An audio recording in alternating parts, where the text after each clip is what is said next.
섬김의 소명이라는 제목으로 말씀을 함께 나누도록 합니다. 하나님께서 지으신 만물은 저마다 존재의 이유를 가지고 있습니다. 나무는 나무대로, 또 풀은 풀대로 목적을 따라 하나님의 뜻에 의해 지어졌고, 그 목적을 이루는 것이 존재의 이유가 됩니다. 마찬가지로 사람도 분명한 존재의 이유가 있습니다. 어떻게 살아야 될까? 무엇을 하며 살아야 될까? 철학자들이 그래서 이런 생각들을 많이 했지요. 나는 어디서 왔는가? 어디로 가는가? 내가 어떤 일을 해서 보람 있는 인생을 살 수 있을까? 이게 우리 젊었을 때 한 번씩 다 해보는 질문이고요. 철학자들이 이런 질문을 많이 가지고 있었습니다. 그래서 철학자들이 생각한 것이, 사람이 존재하는 이유는 그 이유를 가장 잘 충족시키는 것이 행복이다. 이렇게 이제 철학자들이 이야기를 한 것이죠. 그러면 철학자들이 발견한 사람의 존재 이유는 무엇일까요? 어떤 것일까요? 바로 그것은 지금 내가 바라는, 내가 가장 원하는 것을 이루는 것이 우리 인간의 존재 이유다.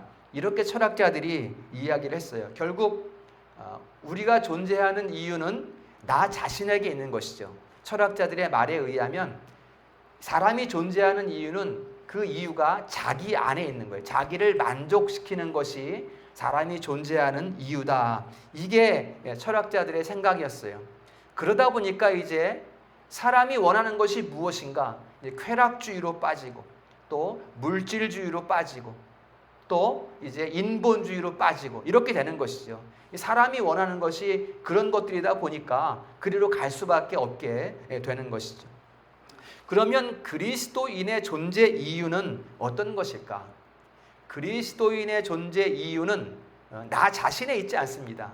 나 자신의 뜻에 있지 않고 바로 하나님을 기쁘시게 하는 데 있습니다. 하나님께 지음을 받았기 때문에, 목적을 가지고 하나님께서 지으셨기 때문에 그 지으신 분을 기쁘시게 하는 것이 바로 우리 그리스도인들의, 사람의 존재의 이유가 되는 것이죠. 그러면 우리가 어떻게 해서 하나님을 기쁘시게 할 수 있는가? 우리 스스로는 불가능하지요. 그래서 그 하나님을 기쁘시게 하는 일을 위해서 하나님께서 우리를 부르십니다. 그 부르심을 우리는 소명이라고 하는 것이죠. 그러니까 우리가 그리스도인이 존재하는 이유는, 그 목적은 하나님이 부르시는 소명에 있다고 해도 틀리지 않은 거예요. 그 일을 위해서 우리를 부르신 것이기 때문에 그 일을 이루어가는 것이 우리가 존재하는 이유가 되는 것이죠. 그래서 구원받은, 그러니까 하나님께서 우리에게 어떠한 일을 맡기시기 위해서는 먼저 우리를 구원하셔야 돼요. 그렇죠? 그래서 우리를 구원받은 백성으로 부르시는 것도 1차 소명이고, 그 다음에 구원하신 백성을 하나님의 일을 위해 부르시는 것도 또 소명입니다. 오늘 본문 가운데 나타나는 소명은 이제 구원받은 하나님의 자녀로서 어떤 일에 부르심을 받는가, 이 소명에 대해서 오늘 본문에서 다루고 있는 것입니다. 자, 그러면 사도 바울, 오늘 이제 로마서를 기록한 사도 바울의 소명은 어떤 것이었을까? 우리가 잘 아는 대로 바울이 유대 청년이었어요. 그렇죠? 예수님을 만나기 전에는 유대 청년이었고, 유대주의자였고, 율법에 탁월한 자였고, 최고의 학문을 배운 자였고, 로마 시민권을 가진 자였고, 그야말로 차세대에 촉망받는 유대인이었어요. 하지만 가장 뛰어난 세상 것을 다 소유했지만, 이 사도 바울이 사울 청년일 때는 존재의 이유를 몰랐어요. 존재의 이유를 모르다 보니까 이제 예수 믿는 사람들을 잡아서 죽이고 옥에 가두고 이 일에 열심을 내고 있었던 거예요. 그것이 이제 자기가 존재하는 이유라고 사도 바울은 사울일 때 생각을 했던 것이죠. 그러나 그 청년 사울이 예수님을 만났을 때, 예수님을 만나니 이제는 예수 믿는 사람들을 잡아서 죽이고 옥에 가두던 그 사람이 즉시 그 예수를 선포하는 자리에 서게 됩니다. 스데반 집사를 죽이던 자리에 앞장서던 사울 청년이 이제는 스데반의 자리에서 복음을 증거하는 자가 된 거예요. 이게 이제 청년 사울의 존재 이유인 것이죠. 이게 이제 하나님께서 사도 바울을 부르신 거예요. 소명입니다. 이게 사도 바울의 소명인 거예요. 그 전에 예수님을 만나기 전에는 몰랐지만 예수님을 만난 후에 자기의 존재의 이유를 알게 된 거예요. 곧 하나님의 소명을 받은 것이다.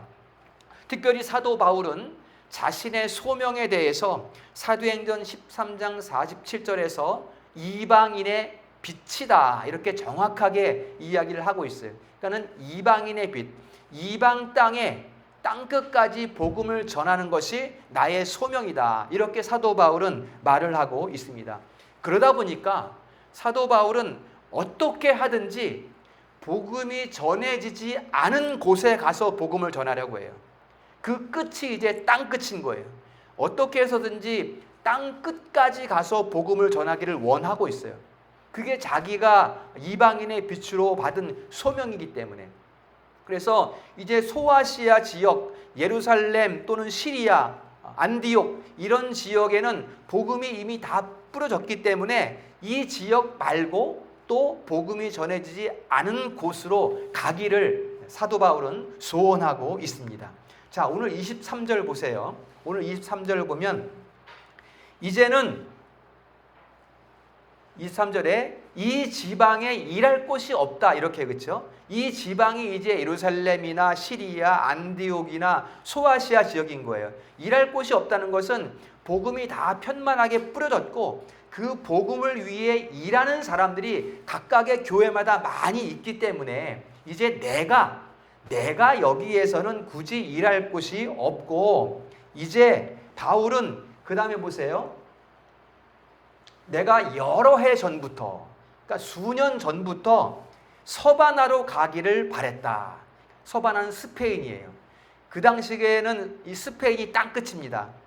지리적 사고가 그 당시에는 사각형이기 때문에 그 땅 끝에 있는 위치한 이 지리가 이제 스페인이기 때문에 거기에 가서 이제 내가 복음을 전하겠다. 이런 지금 소명을 사도 바울이 가지고 있는 거예요. 그리고 24절에 보세요. 24절에 그 서바나로 가는 길에 로마에 들려서 가는 길목에 로마가 있으니까 모든 길이 로마로 통하다 보니까 로마에서 이제 또 배를 갈아타고 스페인으로 가려고 하겠죠.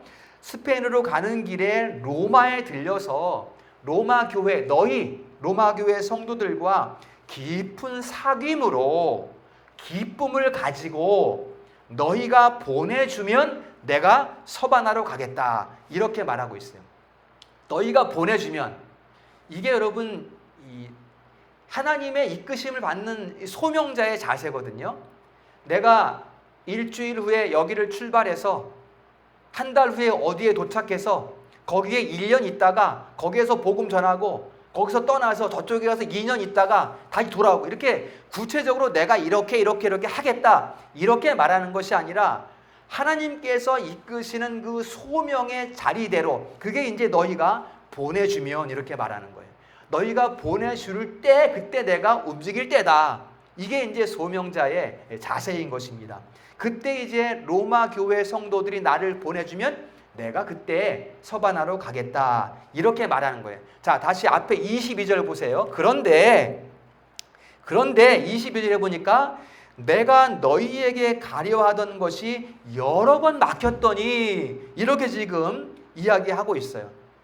사도 바울은 빨리 스페인에 가서 복음 전파하고 싶고 또 가는 길에 로마 교회 성도들 만나서 교제하고 좀 기쁨을 얻고 싶은데 사귐을 하고 싶은데 스페인으로 빨리 가고 싶은데 이번에도 하나님께서 내가 로마로 가는 길을 막으신다. 이렇게 지금 얘기하고 있는 거예요. 왜 막으실까 하나님께서?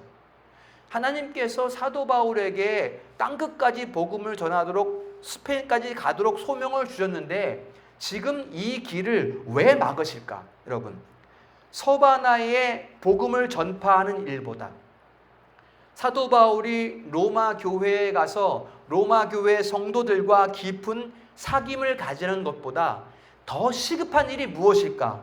25절 보세요. 같이 합시다. 성도를 섬기는 일. 25절에 내가 성도를 섬기는 일로 예루살렘에 가노니, 이렇게 지금 이야기를 하고 있어요. 자, 성도를 섬기는 일이 지금 사도 바울이 말하는 성도를 섬기는 일이라는 것이 어떤 것인가? 26절에 있습니다. 다시 로마서 15장 26절에 보면 성도를 섬기는 일이 마게도냐와 아가야 사람들이 예루살렘 교회를 돕기 위해서 기쁨으로 연보하였습니다. 그러니까는 그 마게도냐 아가야 지역 교회 성도들이 모은 연보금을 가지고 지금 예루살렘에 이제 기근이 와서 살기 힘들어요, 성도들이. 그래서 그것을 지금 빨리 예루살렘 교회에 전달하는 일 때문에 내가 로마를 거쳐서 스페인 가고 싶으나 지금 가지 못하고 지금 이 편지를 쓰고 있다, 이렇게 지금 이야기를 하고 있는 것이죠. 연복음을 전달하는 일이 왜 그렇게 중요할까요? 그 연복음을 전달하는 일을 이방의 빛으로 세우신 사도 바울을 시키고 있어요. 지금 사도 바울을. 다른 사람 보내고 사도 바울은 스페인을 보내도 되잖아요, 그렇죠? 근데 이방의 빛으로 세우신 사도 바울을 통해서 그 연복음을 운반하는 일을 하게 했어요. 왜일까요, 여러분? 땅 끝까지 선교하는 것이 무엇보다 중요하지만 그보다 더 우선되는 일이 뭐예요? 교회를 돌아보는 일이에요. 주의 교회를, 주의 몸된 교회를 돌아보는 일이 지금 가장 시급하다. 하나님은 이것을 말씀하고 있는 거예요. 여러분, 교회를 돌아본다고 할 때 우리 교회이지만 또 구미에 여러 교회가 있고 이 경북 지역에 여러 교회가 있고 이 대한민국에 여러 교회가 있고 전 세계에 여러 교회가 있고 이 모든 교회들이 주의 몸된 교회, 몸된 하나의 전체 교회란 말이에요. 지금 이게 찰스 하치의 장로교란 무엇인가 조책자가 있는데 여기에 보면 교회가 하나라는 것을 그렇게 누누이 강조하고 있어요. 지금 시대와 같이 이렇게 분리된 각각 개교회의 모습이 된 이런 장로교회는 안 된다, 이렇게 말하면서 우리는 하나의 교회이다, 이것을 누누이 강조하는 것을 우리가 볼 수가 있단 말이죠. 지금 이 일이 하나의 몸된 교회로서 함께 교회를 이루어가는 이 일이 모든 성도의 신앙생활 가운데 너무나 중요하다는 거예요, 하나님은. 그래서 지금 이 일을 사도 바울에게 우선적으로 지금 하게 하시는 거예요. 그것을 우리가 지금 볼 수가 있습니다. 여러분, 주의 몸된 교회를 돌아보는 일이 가장 중요합니다, 여러분. 교회가 건강해야, 로마 교회가 사도 바울을 보내주면 서바나로 가겠다, 로마 교회가 사도 바울을 아끼고 섬겨주면 그 일을 통해 서바나로 가겠다, 이 말과 같은 말이에요 지금. 그래서 교회를 돌아보는 일이 그만큼 중요하다. 우리가, 여러분, 우리 성도들이 우리 교회를 위해서 간절히 기도하지만 지역 교회를 위해서도 기도해야 돼요. 저 교회는 저 교회고 우리 교회는 우리 교회가 아니라 이건 개교회주의고, 모든 그리스도의 교회는, 예수 그리스도의 교회는 하나의 교회라는 거예요. 그래서 우리 교회를 위해서 기도해야 되지만 지역 교회를 위해서도 기도해야 되고, 그래서 우리 기도 제목 가운데 이 노회를 위한 기도 제목도 있잖아요, 그렇죠? 그리고 영남 지역을 위한 기도 제목도 있고, 다 교회를 위한 기도예요. 나라를 위한 기도도 바로 모든 전체 교회를 위해서 우리가 기도하고 있는 거예요. 교회를 섬기는 일이야, 이게. 우리가 교회를 돌아오며 기도하는 것이 바로 교회를 섬기는 그런 일이다라는 것입니다. 이것을 우리 성도들이 잘 기억해 주시면 좋겠습니다. 그 다음에 우리가 또 주목할 것이 무엇인가 하면 이 연보금을 누가 모았는가? 어떤 교회가 이 연보금을 모았는가 하는 것이에요.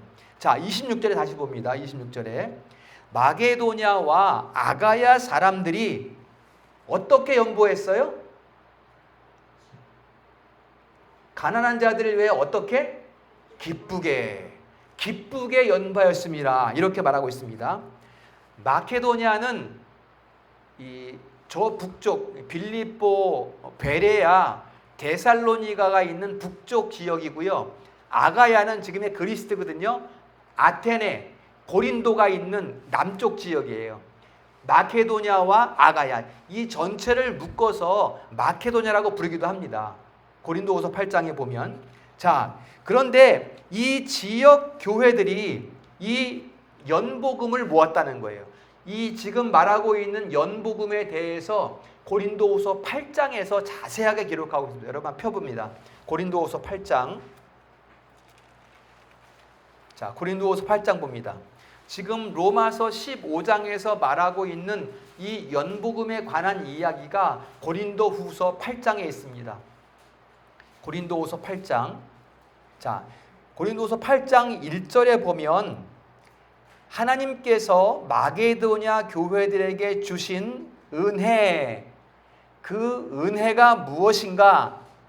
2절에 보면 마게도냐 교회들, 그러니까 아까 말씀드린 그 마케도냐와 아가야 전체 지역을 말하고 있는 거예요. 그 지역 교회에 하나님께서 주신 은혜가 무엇인가 하면 2절에 8장 2절에 환난의 많은 시련 가운데에서 밑에 줄에 극심한 가난이 풍성한 연보들을 넘치도록 하게 하였느니라. 이렇게 말하고 있어요. 여러분들에게 연보를 많이 하라, 지금 이 말씀을 드리는 게 아니라 지금 이 단어에서 가슴을 울리는 그 울림을 받으라는 거예요. 지금 이 교회들의 형편이 어떤가 하면 환난의 많은 시련 가운데 있어요. 많은 시련 가운데. 그리고 극심한 가난 가운데 있어요. 그런데 밑에 보면은 그 극심한 가난이 풍성한 연보를 하게 했다는 거예요. 지금 여러분, 가난이, 그 환난과 가난이, 내가 지금 환난과 가난 가운데 처해 있는데 내 마음이 헌금을 하게 했다는 거예요. 지금 그걸 지금 말하고 있고요. 자, 그 다음에 3절 봅니다. 3절에 보면 어떻게 연보했는가 하면 그들이 힘대로 할 뿐 아니라 힘이 지나도록 자원하여, 이렇게 말하고 있어요. 힘이 지나도록 자원하여. 그 다음에 4절 봅니다. 그 섬기는 일에 참여하는 것이, 그 섬기는 일에 참여함에 대하여 우리에게 간절히 구하니.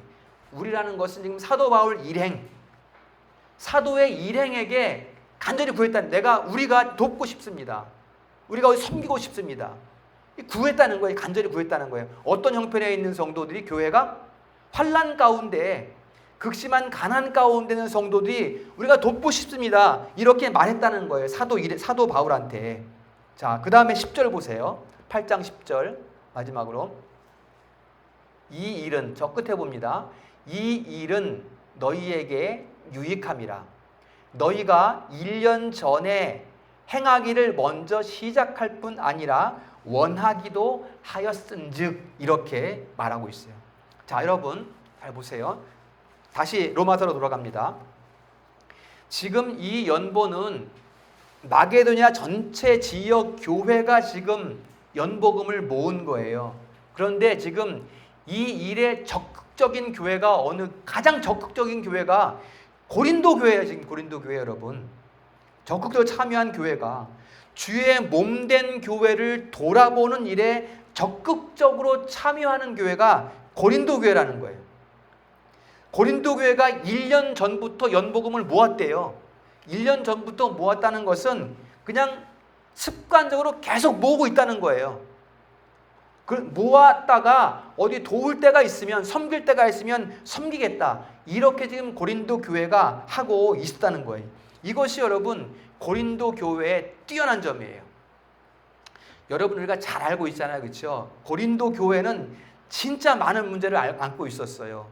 음란의 문제, 제사의 문제, 또 이방인의 문제, 또 사도 바울의 사도권의 문제, 또 만찬의 문제, 음식의 문제. 교회가 가질 수 있는 문제란 문제는 다 가지고 있는 교회가 바로 고린도 교회거든요.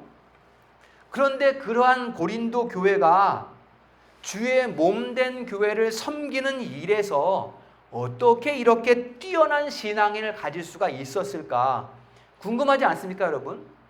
그 문제 많은 교회가 어떻게 이런 신앙심을 가질 수가 있었을까?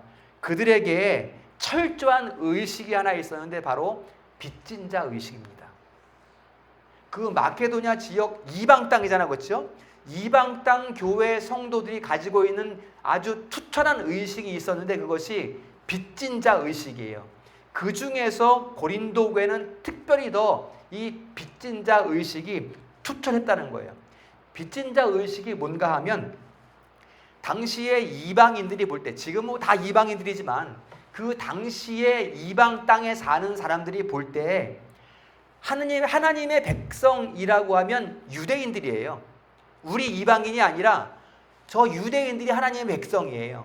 그리고 천국 갈 수 있는 복음을 가지고 있는 민족도 유대인이에요. 이방인들이 볼 때는 말이에요. 그렇죠? 그 당시에. 그런데 지금 그 유대인이 가지고 있던 영적인 그 복음을 하나님의 백성됨을 이방인들인 우리가 고린도 교회 성도들이 볼 때 이방인들인 우리가 거저 받았다는 거예요. 이게 그 당시 이방인들이 가지고 있었던 빚진 자 의식입니다. 자, 그래서 27절에 봅니다. 27절 다 같이 읽습니다. 시작. 기뻐서 하였거니와 또한 저희는 그들에게 빚진 자니 만일 이방인들이 그들의 영적인 것을 나눠 가졌으면 육적인 것으로 그들을 섬기는 것이 마땅하니라. 아멘. 이게 이제 당시에 이방인들이 가지고 있던 빚진 자 의식이란 말이에요. 영적인 것을 거저 받았으면 육적인 것을 나누는 것이 마땅하다. 이게 빚진 자 의식입니다. 여러분, 우리는 육적인 것으로 나누어 주는 것이 마땅하다. 누구하고 나눈다는 거예요, 지금 이게. 모 교회인 예루살렘 교회. 지금 좀 전에 말씀드린 전체 교회를 말하고 있는 거예요. 주의 몸된 전체 교회를 돌아보며 섬기는 일에 열심을 내는 교회가 마케도냐 지역 교회들이고 그 중에 특별히 고린도 교회였다라는 것을 말씀하는 거예요. 즉 고린도 교회와 그 마케도냐 지역의 섬김의 소명, 바로 하나님이 부르신 거예요. 교회를 섬기도록 부르신 거예요. 이방 땅에 교회를 세우셔서 그 교회 가운데는 성도들에게 섬김의 소명을 주신 거예요. 이게 고린도 교회가 열심을 가지고 있는 모습입니다. 우리 교회를 포함한 이 시대의 수많은 교회도 이 빚진 자 의식을 가져야 합니다. 필요합니다, 여러분. 잘 섬기지만 그 섬김이 어떠한 섬김이냐? 빚진 자 의식을 가지고 있는 섬김이어야 한다는 것입니다. 누구에게 밥을 한 그릇 식사 대접을 받으면 아유 내가 빚졌네, 내가 한번 살게 이렇게 말하잖아요, 그렇죠? 빚진 마음을 가지는데 주님의 몸된 교회로부터 진리의 복음을 거저 받았으면 그것에 대해서도 우리 신자들은 영적인 빚진 자의 의식을 가져야 한다라는 것을 말씀을 드립니다. 초대 교회에는 이 의식이 아주 강했어요. 초대 교회가 시작될 때는 이 의식이 아주 강했어요. 그렇게 분쟁 많은 고린도 교회가 한 가지 철저한 것이 바로 이 빚진 자 의식이었다는 것입니다. 저 예루살렘 교회가 우리에게 그 진리의 복음을 거저 전해 주었으니 우리는 육적인 것으로 예루살렘 교회에 지금 힘든데 우리가 갚아주는 것이 마땅하다. 그 일을 위해서 사도 바울 일행에게 우리가 어디를 도울 데 없을까요? 빚진 자 마음으로 도울 데가 없어도 도울 데가 없을까요? 라고 지금 섬김을 구하는 그런 모습을 이게 마케도냐 지역 교회, 고린도 교회가 보이고 있다라는 것입니다. 그래서 그 일을 하나님은 그 귀한 연복음을 전달하는 일을 마땅히 사도 바울을 통해서 지금 행하고 있는 것입니다. 이것은 너무나 소중한 일이기 때문에 이방의 빛으로 세우신 스페인 가는 거 잠시 멈추고 잠시 중단했다가 이 일 먼저 해라. 이걸 지금 하나님이 사도 바울에게 시키고 있는 것입니다. 자, 이제 우리 교회를 보겠습니다.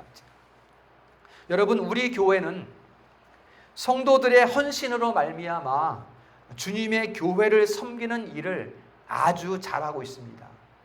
작은 교회이지만 이 섬김을 우리 교회는 아주 잘하고 있어요. 다만 우리 성도들의 헌신이 그냥 하는 것이 아니라 이 하나님께서 진리의 복음을 거저 주신 은혜로 말미암았다는 이 빚진 자의 의식을 가지고 하자. 이것을 말씀드리는 거예요. 이 의식을 가져야 자원하는 심령이 됩니다. 이 의식을 가져야 기쁨으로 할 수가 있어요. 안 그러면 억지로 하게 된단 말이에요. 또 해야 되겠네. 또 한 달 지나갔네. 또 해야 되겠네. 이런 마음으로는 아무 의미 하나마나예요. 이 마게도냐 지역 교회, 고린도 교회처럼 찾아서 구해서 하는 이런 마음 어디서 나온 거겠어요, 이게? 그 철저한 은혜로 말미암아 하나님께서 이 섬김의 소명을 나로 부르셨다. 섬김의 소명으로 그 의식 가운데 찾아가며 할 수 있는 거잖아요. 우리 성도들에게 그래서 열심히 우리 교회는 잘하고 있지만 그 빚진 자의 의식을 가지고 섬김을 행할 수 있는 우리 교회가 될 수 있기를 주님의 이름으로 축복합니다. 자, 우리 교회가 무슨 큰 일을 하는 것은 아니지만 이 섬김에서 열심을 다하고 있습니다. 여러분들이 잘 알지만 우리가 섬김의 기도 제목이 얼마나 많아요. 그렇죠? 여기도 선교의 사역에 동참하고 저기도 구제의 사역에 동참하고 얼마나 많이 있으니까 우리는 힘 닿는 데까지 진리의 기치, 그 선교의 사역에 우리가 동참하고 또 구제와 섬김의 사역에 동참하고 힘을 쏟고 있습니다. 우리 교회가 여러분 그 재정 자립하는 상황을 제가 한번 설명을 드렸습니다만 이 자립하지 않아도 괜찮았어요. 우리 자립하지 않아도 괜찮았고 만약에 우리가 자립을 선언하지 않았으면 지금도 노회에서 10만 원, 20만 원 지원을 받을 수가 있었습니다. 그러나 저는 하나님의 부르심에 그 순명하는 성도들을 보았기 때문에 성도들의 그 열심을 보았기 때문에 연약하지만 우리가 선교 사역에 동참하자. 연약하지만 우리가 구제와 섬김에 동참하자. 연약하지만 우리가 우리와 같은 작은 교회를 돕자. 섬기는 교회가 되자. 이렇게 신념을 가지고 자립을 선언하게 된 것이죠. 여러분, 자립을 선언하는데 조롱도 있었어요. 비난도 받았어요. 뭘 그렇게 하냐? 무슨 마음으로 그렇게 하냐? 좀 도움 좀 더 받고 하지. 그런 얘기 들었어요. 그러나 성도들의 그 순명하는 모습을 봤기 때문에 하나님께서 하신다는 마음을 가지고 이 자립을 선언하게 된 것입니다. 여러분, 저는 목회자로서 이 연약한 중에 가장 귀한 섬김, 뭐 있어서 하는 건 누가 못하겠습니까? 그러나 지금 그 환난과 극심한 가난 가운데 섬기는 마게도냐 지역 교회의 모습처럼 우리가 아주 연약한 가운데에서 더 연약한 교회를 위해서 도울 수 있다면 이것이야말로 정말 가장 귀한 섬김이고 가장 귀한 나눔이 아니겠는가. 이런 마음을 목회자로서 제가 가지고 있는 것입니다. 그래서 앞으로도 우리 교회는 계속해서 주의 몸된 교회를 섬기는 사역에 진리의 기치를 세우는 사역을 게을리하지 않을 것입니다. 이 일을 위해서 여러분 하나님께서 귀한 손길들을 붙여주셔요. 우리가 사역할 때마다 그걸 경험하잖아요. 우리 성도들의 열심과 더불어 열심의 헌신과 더불어 외부의 어떤 손길들을 통해서 또 우리 교회를 통해 선교하고 싶다. 선교에 참여하고 싶다. 이런 분들이 계속 있단 말이에요. 때때마다. 또 어떤 사역에 특별히 행할 때면 또 외부에 우리 성도들이 기도하면서 또 전화 한 통 하면 기꺼이 그들이 또 섬김에 돕기는 손길을 도와주고 이런 것도 우리 가운데 있으니 어찌 우리가 이 일을 게을리할 수 있겠는가. 이것이야말로 연약한 중에 하나가 되어 한 마음이 되어 이 선교와 구제의 섬김에 실천하는 것이야말로 가장 귀한 섬김의 모습이라고 말씀을 드리겠습니다. 저는 그래서 이 부분에서 우리 교회와 우리 성도들을 아주 자랑스럽게 생각하고 있습니다. 우리 교회는 이런 의미에서 아주 큰 은혜를 입고 있습니다. 우리가 직분 공부할 때 이야기했지만 은사가 먼저가 아니고 직분이 먼저 있고 그 다음에 은사를 주신다, 이렇게 우리가 공부를 했습니다. 왜 그런가 하면 우리 교회를 보면 그래요. 성도들 한 사람 한 사람을 여기저기서 다 준비시켜요. 하나님께서 다 여기저기서 준비시키셔서 다 직분자로 세우셔서 이제 때가 되매 교회를 세우게 하시고 이 승리로 교회에 모여서 그 섬김의 사역을 행하게 하고 있단 말이에요. 하나님께서 하신 일, 하나님께서 우리를 통해서 하나님께서 기뻐하시는 일을 행하고 계시다라는 것입니다. 이 일을 위하여 여러분 우리를 부르셨어요. 이 일을 위해서 우리를 섬김의 소명자로 하나님께서 부르셨습니다. 우리를 구원하시고 교회를 이루게 하셔서 이제는 하나님을 기쁘시게 하는 일로 우리를 부르셨다. 감사하시기를 축복합니다. 우리는 하나님의 부르심에 아멘 해야 됩니다. 부르심에 아멘 해야 돼요. 그때 우리가 그 부르심에 아멘 할 때에 우리에게 은사 주시고 능력 주시고 그때 우리에게 하나님께서 후히 넘치는 복을 주실 것입니다. 그때 하나님께서 우리에게 신령한 복을 주시고 우리를 형통하게 하시고 온전하게 하시고 우리를 통해서 하나님께서 영광을 받으실 줄로 믿습니다. 말씀을 정리하겠습니다. 27절에 보면 여러분 25절에도 한번 볼까요? 25절에 성도를 섬기는 일 이렇게 나와 있고요. 27절에도 한번 볼까요? 그들을 섬기는 것 마지막 줄에 있죠, 그렇죠? 두 개 다 섬긴다 이렇게 말하고 있죠, 그렇죠? 섬긴다. 이 섬긴다는 말이 각각 다른 단어예요. 똑같은 섬김이라는 뜻인데 단어는 다른 단어입니다. 27절의 이 단어는 레이투르게오라는 단어이고요. 앞에 25절에는 디아코니아라는 단어입니다. 똑같이 섬긴다는 그런 의미인데 이 뒤에 단어, 앞의 단어는 이제 일반적으로 쓰는 섬김이라는 단어예요. 그래서 이게 이제 집사라는 직분의 이름으로도 가게 됩니다. 디아코니아라는 단어가. 근데 이 27절 뒤에 이 섬기는 것에 대해서 칼빈은 뭐라고 말을 하는가 하면 하나님께서 받으실 만한 향기로운 희생 제사를 드리는 것이다, 이렇게 말하고 있어요. 우리가 섬기는 것이 하나님께 향기로운 희생 제사를 드리는 거라는 거예요. 향기롭다는 것은 하나님께서 받으실 만하다는 거죠, 그렇죠? 우리가 섬김의 소명을 감당하는 일이 하나님께서 제사를 흠양하시는 것과 같다. 이게 지금 27절에 섬긴다는 그런 단어가 됩니다.